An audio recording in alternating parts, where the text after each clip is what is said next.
Welcome to the podcast. I'm so excited that you're here. I think I know I say that at the beginning of every podcast, but especially this topic means a lot to me.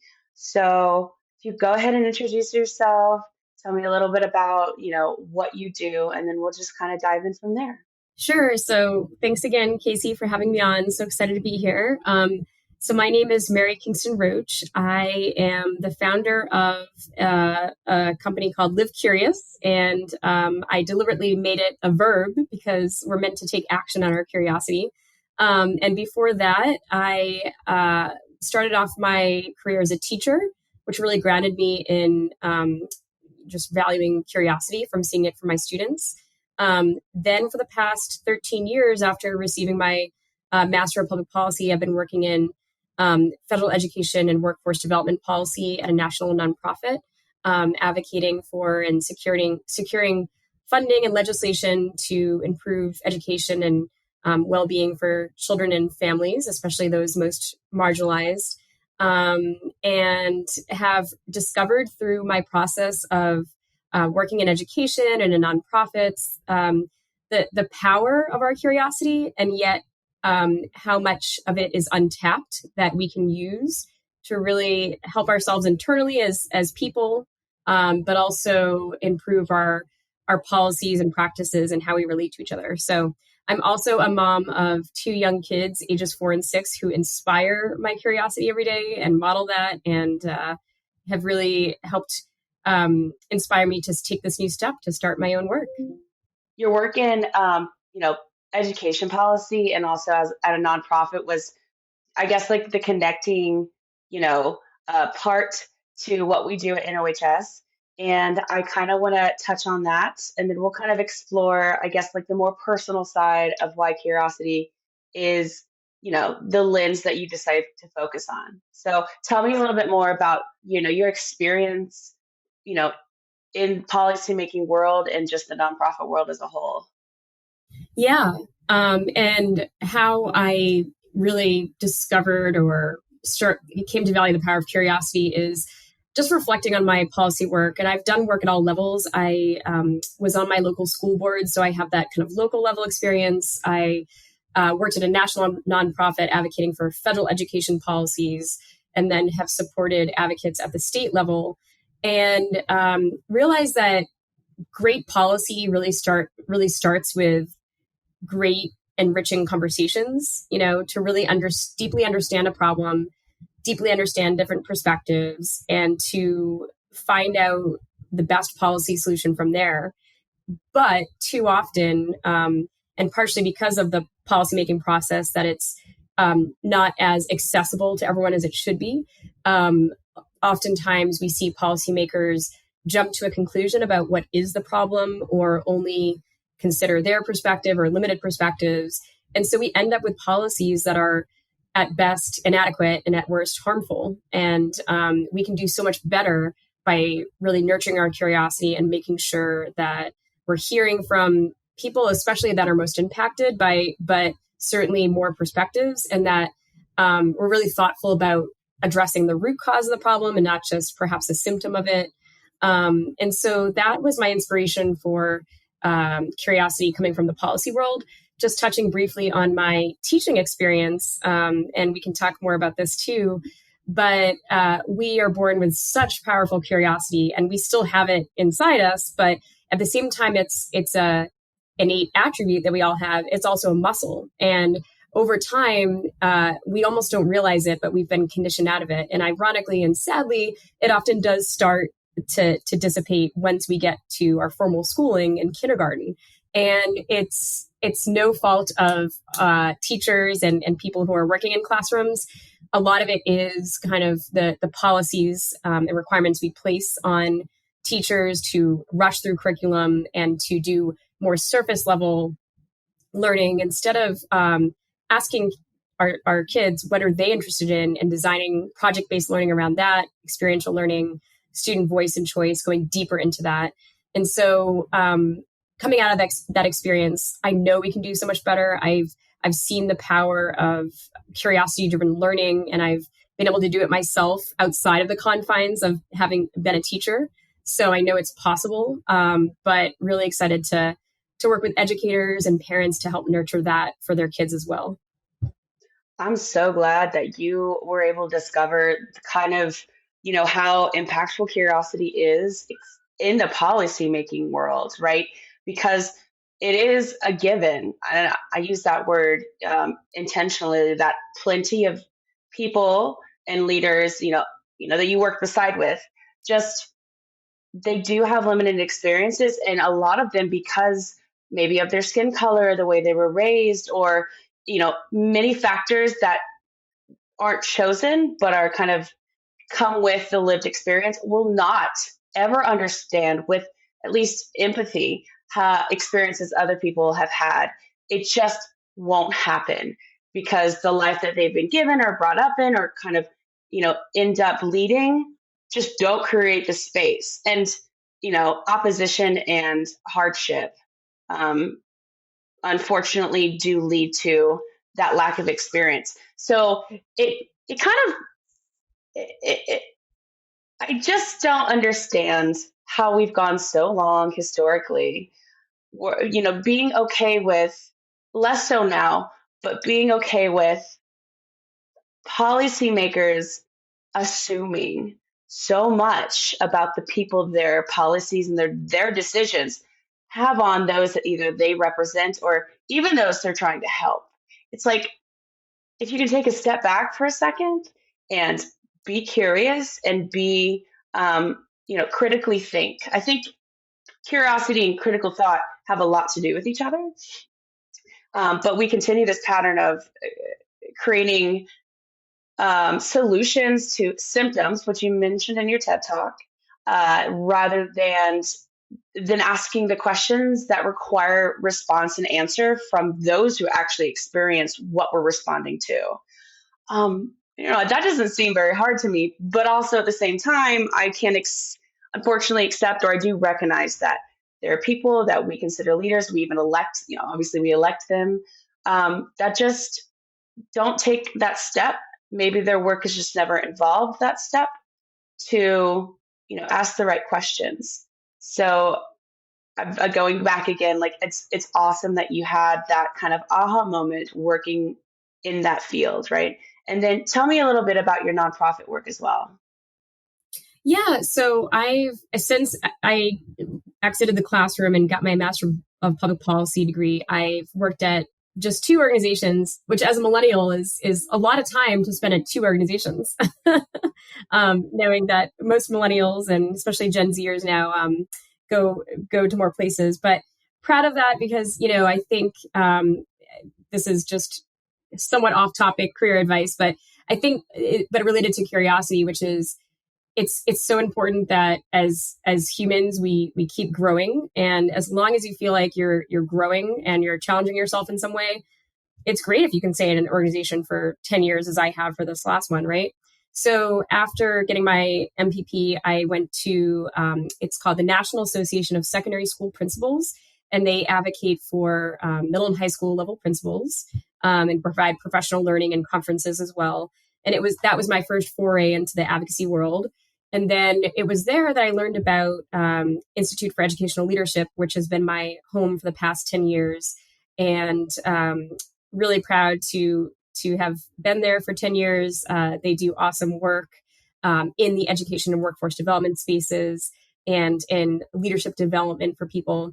And kind of connected, Casey, to one thing you were just saying about, why do we let our policymakers just make these assumptions and do that? I think, and the statistics that I've seen back this up too, people feel like they don't have agency anymore, like their vote doesn't matter. It's almost becomes this vicious cycle, like, oh, because my vote doesn't matter, like I'm not going to vote, and then we end up with these people and I'm just like going to ignore it, or it feels like we're stuck, right? So in my work, not only did I do direct advocacy, but the part I became more passionate about, and it makes sense because I feel like I'm a teacher and a coach first, is coaching people how to advocate effectively. And the part I would always say would be, think of advocacy as just another part of leadership. Every leader needs to also be an advocate. Advocacy is really just good. It's telling your story in a way that moves people to see your experience and understand it, and understand, not only your perspective, but what your recommendations are to improve things. So I think if people can see advocacy as just part of their life, where it doesn't have to be this big formal thing, you don't have to take a part-time job or a full-time job to do it, but the policies we end up with, yes, the policymakers, we elect them and they're voting on them at the end of the day, but it's our collective responsibility with what policies we end up with. And I know that may sound hard to swallow, because we do have a lot of policies right now in our country that are really being contested, as they should, but it's ultimately our level of curiosity at every step of the way to engage in the process, to ask questions, to push back with that curiosity that leads us to these policies. So I think I would make it a call to action for us to start with curious conversations, asking questions, not only to understand people and issues better, but asking, why was this policy written this way? Or, to try to undo any harmful policies. And then staying with that process so that we don't leave it up to just, a tiny percentage of policymakers, but we do see it as our collective responsibility. The storytelling and the dialogue is so crucial. I mean, it parallels to curiosity, right? And that's a huge part of our mission with this podcast, is to really expand not just like into the formal ideas of what people practice in their professionalism, but also to find the stories that lead to those like professional roles that they have. Tell me a little bit more about what you've witnessed, and also kind of how you have what you've included in your advocacy and your policy making, and also as a coach, the difference between achievement and curiosity. Yeah. So yeah, thanks for the question. And I think some examples in the TEDx talk were it helped, as you said, illuminate that. So for example, I gave what happens to our curiosity when we become adults. I gave the metaphor that we're like that house plant that you still have in your house, but you forgot to water. It's still there, just thirsty for our attention, right? So how can we revive that? It's still in us.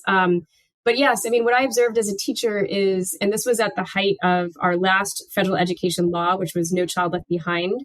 And that had even stricter measures around achievement.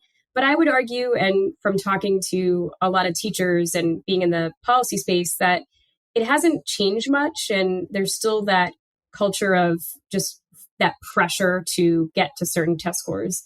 So what I observed during that time teaching is just, feeling so much pressure on myself as a teacher to cover all the standards. Now, to cover something doesn't mean that a student is learning it deeply or that they're interested in it, right? It just means that you can demonstrate that, yes, I covered this as a teacher.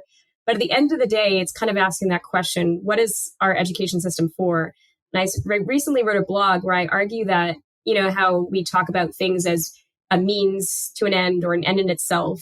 I actually argue that education is both a means to an end towards, in the sense that our education system should set young people up to go into whatever path they want successfully and independently, and to have a quality of life.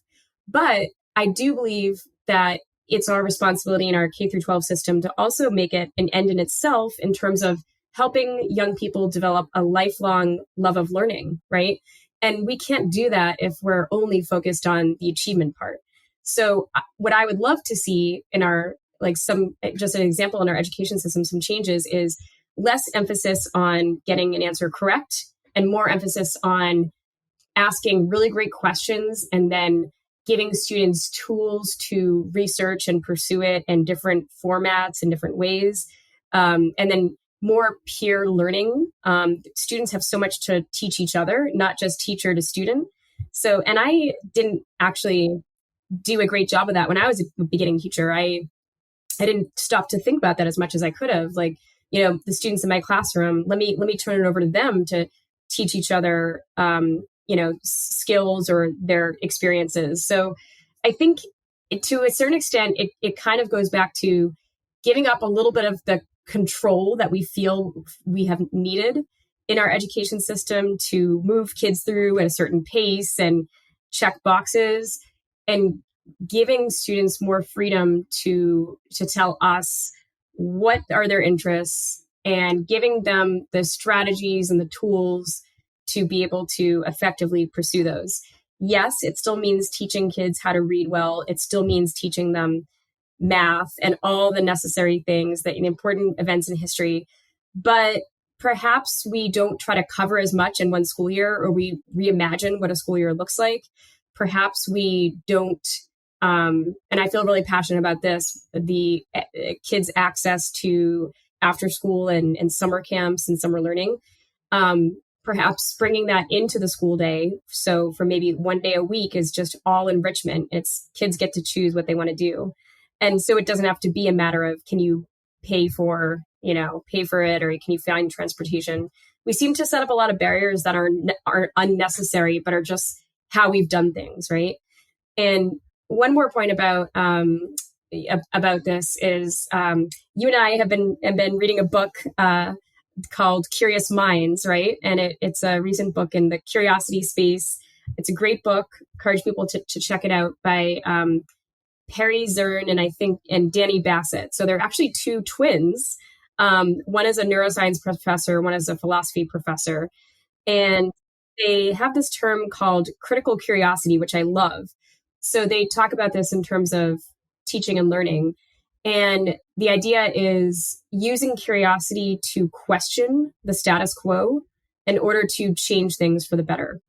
So I believe that is another actual function of our education system, which is not only helping young people learn and be prepared for their own lives as individuals, but how can we nurture this critical curiosity in them by helping them ask why or why not, or really pick things apart and analyze and imagine to imagine a better world to change the status quo.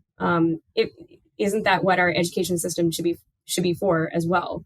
So I think, the bottom line is curiosity liberates us from having to do things the same way. And it gives us that permission to question, to improve, to iterate, to build on in a way that is very inviting and not oppositional, but says we all have important perspectives and lived experiences, and let's ask each other about that and let's share it. That's lovely. I'm so glad you used the word, it's a curiosity can liberate, which I think ties back to that responsibility thing. It's not like when we use the word responsibility in the regard to curiosity, that it's like a task or something that is supposed to get in the way.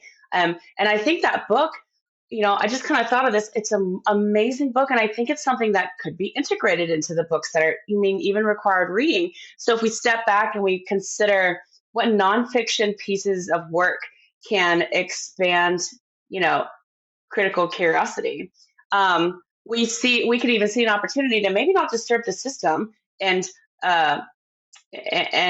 find like a common ground between what we are offering students. I was thinking about one of the things that really kept me curious throughout elementary school was the AIM program. And looking back, I am not a fan, because I realized that it took select people once a week out of the classroom with the expectation that they would catch up with missed work, and then offered the whole day to ponder and question why through simple, problem solving. And it was a blast, right? Go to the it just always felt fun to get out of my seat, be like, I'm leaving class for a day, right?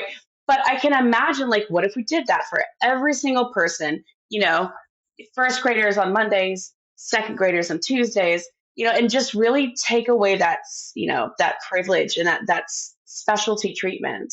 Tell me a little bit more about how maybe you in your practice and professional work have confronted the discomfort that comes with being curious, because it's there. And,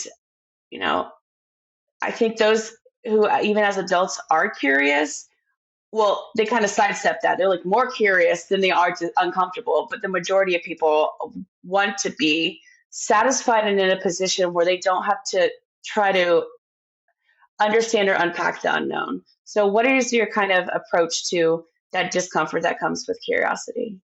Yeah, that's a great question because we're, you know, I'm advocating for people to be more curious, but it's in a culture and environment that often resists it, right? So how do you do that? So I think what I've observed, and I have a memory as a school board member too, just asking staff who worked in our school districts. So these are people who work on the programs and the curriculum every day, like really hardworking people who help support students in classrooms and whatnot. I remember asking a question about like some of the data, and I think sometimes people can perceive questions as accusations, or like that you're interrogating them. Because when you're in an environment where questions are not usually asked, or when things are just accepted, and so yeah, that is hard. And I think with so many things in life, it's really just how you do it. It's asking a question in a way that is a little softer, to say, thank you for sharing this data. I'm really curious about or interested in this particular data point. Do you mind telling me, or can you tell me more about, what you found behind that data point? What is that story? Instead of saying like, why is this way? It's how it's done is important. And then another piece of advice I give is try to make the setting as comfortable as possible in terms of helping people feel like they're in a psychologically safe space where they can say, I don't know, or they can perhaps be wrong and still feel okay or safe. So if our goal is to help people be more curious and open-minded, then we want to be in an environment or create an environment where it's okay to say, I don't know. It's okay to say, wow, I think I was my point of view was, not as informed on that, or maybe I was wrong, and it's hard to do that when you're in a media interview or when you're in a public hearing. So I think we're not going to see overnight the changes in the public settings, because things are already at a level 10 when you're at a school board meeting or things like that. I think there's things you could still do in those settings, like establishing norms to at least, encourage questions and make sure everyone who wants to speak is heard, and basic things like that. But I do think so much of the potential is in the more informal spaces where, whether it's in someone's home or something that a place that people can co-create, rather than it's already been created for them that they're stepping into. That said, I think there's a lot of potential for, you mentioned college, like students on a college campus to say, if they feel like the classrooms and their professors are not creating that climate of curiosity, or that they can't ask questions, to voice those concerns and to work on a set of norms and maybe even professional development for the professors and the staff to help facilitate more curious conversations. That's a lot of the work that I'm excited to do moving forward with educators and community leaders and people who work in organizations, because we have to create this environment for people to feel comfortable saying, I don't know, asking questions. And yeah, I think that's so much a part of it. And just quickly go back to what you mentioned about No Child Left Behind. I think it's a great example of a policy that was 100% well-intentioned. As you said, the goal was help all kids achieve a certain minimum level, right? And they were very ambitious to say 100% proficiency. I think maybe some of them would admit that they never, they knew that wasn't realistic, but it was a good thing to vote for at the time. It got support. But good intentions, but I would actually be interested. I might do research into who they talked to inform that policy. Because if they talked to more teachers, I'm sure the teachers would have told them, this is a great idea in theory, but to your point, we need to scaffold learning more. We need more basic resources. I'll give you a quick example that I shared in my TEDx talk, which is that because of this pressure to achieve for all kids to get to that minimum level, it did squeeze other subjects that were not being tested on out, like social studies and history and phys ed and arts and music. And it focused more on math and reading. And a lot of schools doubled down on that to make sure that they hit that minimum amount. So my first year of teaching, I taught 6th grade language arts, but it was a special class for students who had scored on the lowest reading level the year prior. And it was called Reading Intervention, which is a horrible name for a class. And these students, 1 week in, realized that they were in a different class. And they said, Miss Kingston, are we the dumb class? You know? And I mean, kids are smart, right? And I was given a scripted curriculum to teach that was like kind of kill and drill. And so that was my first act of advocacy, is to go to the principal and say, this won't work. You know, this doesn't honor like what my students are interested in, but also how kids learn. You can't do kill and drill. So it was well-intentioned, but it created all these unintended consequences. So I think going back to policy, we have to really understand not only the problem, but understand perspectives to inform the solution, or else you're going to end up with a well-intentioned, even if you understand the problem and you come up with a good solution, how it's written and how it's implemented is just as important. And I guess No Child Left Behind is kind of a cautionary tale in the sense of, yes, set those high goals, set those important goals, but back it up with curiosity-driven conversations to make sure that the way you write it and the way it's implemented, you know, reflects all the important voices that should inform it. Part 2 of our interview with Mary premieres August 29th. In the meantime, check out Mary's TEDx talk available on YouTube. Be sure to grab your spot for our 2023 National Conference happening this November, and find everything NOS on our website, nationalhumanservices.org.